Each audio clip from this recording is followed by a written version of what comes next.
Education memang important, but what I felt at that time is kalau I tak sedaya upaya cuba idea ni bila saya ada tenaga and masih young, when will I do it?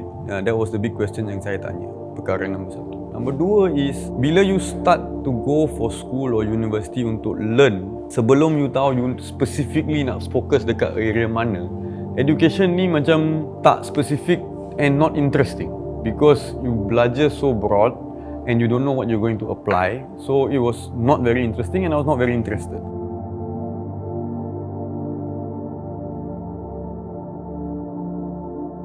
Nama saya Vinesh Sinha.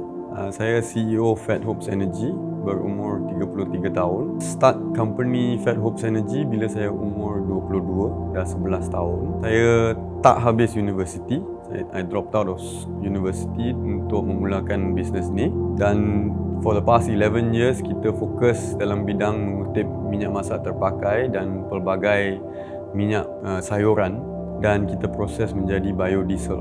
Biodiesel adalah diesel replacement. So kita punya produk kita ekspor kepada Europe untuk dipakai, dijual di petrol station dan dipakai dalam jentera-jentera diesel. So this whole idea started kerana ayah saya bagi saya sebuah kereta diesel bila saya 17, bila saya dapat lesen saya. Dan kawan-kawan saya semua bawa kereta yang canggih and I was looking for a way untuk merosakkan Pajero saya supaya dapat kereta baru. And time tu saya memang ikut Top Gear, a car show, nama dia Top Gear. Dan satu episod dalam Top Gear memang presenter tu pakai minyak masak terpakai dalam kereta dia. So bila saya dapat Pajero saya cuba di sini sebelum saya pergi ke UK dan kereta tu memang jalan. Ada beberapa perkara, mistake or small issues, tapi kereta tu memang jalan dengan 50% use cooking oil dan 50% diesel. So 1 tahun tu semasa saya 17 ke 18, saya kutip minyak ni, bawa balik ke dapur saya dekat rumah, panaskan, filter dengan baju dan campur dengan diesel untuk my own use lah. Daripada eksperimen itu, ada beberapa kawan lain juga yang family dia ada kereta diesel. So dia orang start to beli daripada saya. So sebelum saya pergi UK, memang ada, I boleh panggil cottage industry lah untuk beberapa kereta, 4-5 kereta macam tu yang I buat. So bila saya pergi ke London, actually saya tak nak pergi, tapi because family push me to finish my education, I went there. And sebelum saya pergi memang tak ada orang sini yang tahu nama biodiesel pun. Tak kenal, saya pun tak tahu benda yang apa I buat ni memang dipanggil biodiesel. Bila I sampai di sana, ada biodiesel dalam dia punya petrol station. So ni 2007. Dari 2002 sampai 2007 memang UK dah ada biodiesel. I was exposed or I dapat experience daripada sana yang biodiesel ni memang viable lah untuk dibuat. And that's where my interest came from. Memang I tahu macam mana nak buat and I didn't know how viable it was. But bila saya sampai sana, dah commercialize. So that was one push that this is a viable opportunity. And so instead of going to university, saya volunteer di beberapa kilang kecil. And selepas 6 bulan, saya rasa, I had the feeling that I could do this on my own. So saya beli equipment daripada sana, refinery kecil daripada sana dan bawa balik ke Kuala Lumpur. Originally saya dari Penang.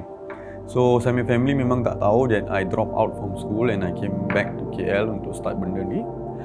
But the inspiration, the idea memang daripada Top Gear, tapi I found out that it can be a viable business from UK because bila diesel jadi mahal, orang cari alternative. And that's the main reason I rasa that is abundant lah. It was happening all over the place. So that was the compulsion for me, or itu yang push saya lah. To make the decision to say I will drop out of school and continue dengan development of this particular idea. Education memang important, but what I felt at that time is kalau I tak sedaya upaya cuba idea ni bila saya ada tenaga and masih young, when will I do it? That was the big question yang saya tanya. Perkara nombor satu. Nombor dua is bila you start to go for school or university untuk learn, sebelum you tahu you specifically nak fokus dekat area mana, education ni macam tak specific and not interesting because you belajar so broad and you don't know what you're going to apply. So it was not very interesting and I was not very interested. Time tu memang bila I drop out, in my mind I was thinking I will never go back to studying. Tapi selepas 8 tahun, 9 tahun running this business, apa yang saya realise is apa yang kita buat ni kena ada validation. You kena confirm that you're on the right path. And I applied for Harvard Business School in Boston and I was very lucky to get a spot. Memang 11,000 orang apply untuk batch tu, 160 saja dapat accepted. When I got accepted, I was surprised because I don't have a pre-qualification, but the 10 years or 8 years of experience in the business must have been the reason they accepted. And the first 2 years memang kebanyakan yang apa saya belajar sana memang saya tahu, tapi macam mana nak scale, macam mana nak implement, macam mana nak track benda tu, I had to learn. So keeping the team united, how do you squeeze efficiency out of the people that you are working with, dan many different other approach I was exposed to. Other than that, of course, is the exposure to many different races, religion and culture, because daripada 160 orang tu 100 country yang direpresent. So lebih representation daripada United Nations, right? So you dapat pandangan dari many different angles and it makes you think about the same topic. Oh, I thought I know how to do it this way. Tapi bila you dengar pandangan-pandangan yang lain, daripada upbringing yang lain, daripada exposure yang lain, memang ada learning of how we can do it differently. And that to me was very important and the main reason I continued with my study. Yeah, so the first 4 tahun lah, daripada maybe 2010 sampai 2014 memang challenging because we were starting, kita masih baru. Orang tak expose kepada idea ini lagi, and kebanyakan kedai-kedai atau kilang di Malaysia tak aware bahawa benda ni boleh di recycle.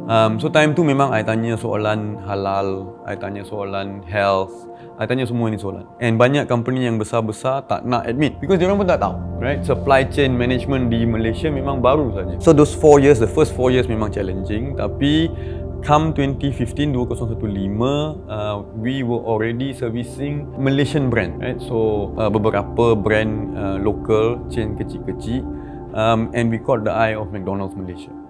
So kita memang tried to get to McDonald's Malaysia, tapi MNC semua, if they don't want to know you, you won't know them. Until they want to know you, then you know them lah. So kita tunggulah.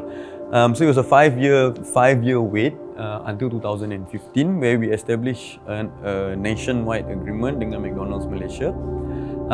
And time tu kita belum ada coverage seluruh Malaysia lagi, especially Sabah Sarawak memang challenging sana, right? Because it is big and population rendah. Kerana kita dapat kontrak daripada McDonald's Malaysia, kita start to grow kita punya fleet, kita punya presence across Peninsula, Semenanjung dan juga Sabah dan Sarawak. 2 tahun kemudian, selepas kita dah ada stable operation across Malaysia, kita buka di Singapura. And that is when we got the contract for KFC Malaysia and Singapore. Daripada pandangan saya, kita dapat kontrak tu kerana kita bagi assurance semua minyak masak yang kita pakai ni tak akan mencemar atau tak akan balik kepada makanan manusia atau haiwan.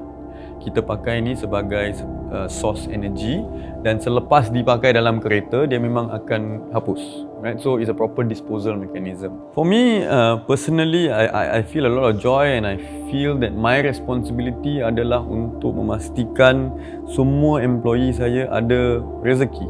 They have a reason to come to work, they have a fulfilling job and they are remunerated, or dia punya remuneration equates to dia punya effort, right? Saya pandang semua employee saya macam family, right? If I had children, how would I want my children to grow? And the fulfillment is exactly the same. When my kids are happy, when they are exposed, when they pandai, I feel good, and that's the same for my employees. So for me, the judgment of success is really that growing the team and growing the independence of the team, enabling them to have a better market value after Fat Hopes Energy. I mean, to me, I understand that it's all a journey. It doesn't mean somebody join this company dia akan seumur hidup bekerja di sini, right? So it's really how we upskill and how we empower fellow employees or colleagues because when they feel fulfilled, when they feel liberated, they will go all out for the business. So I measure my success really based on that. How can I empower individuals? And I think that should be the matrix of success. So from my perspective, I think the job market today, there are a lot of jobs. It looks like there isn't, but I think there are quite a number of jobs out there. If you're starting, we as job seekers, we can't be too picky.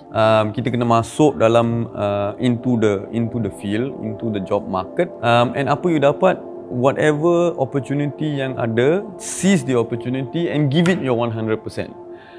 Because daripada luar pandang masuk, senang untuk kata ini I suka buat, itu I tak suka buat. But the reality is that apa-apa job pun ada sebahagian yang you akan suka, ada sebahagian yang you tak akan suka.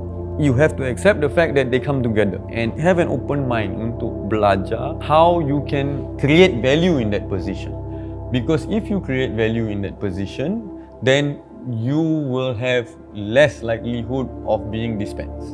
And create value bukan sekadar taking on all the responsibility. It's taking the responsibility dan juga memikir how can you do it better, do it faster, do it cheaper. And that is really, I think, how businesses benefit. It's about bringing individuals together yang boleh bekerjasama dan boleh create value for the business objective. So that will be the 3 pieces of advice I would give to any job seeker today.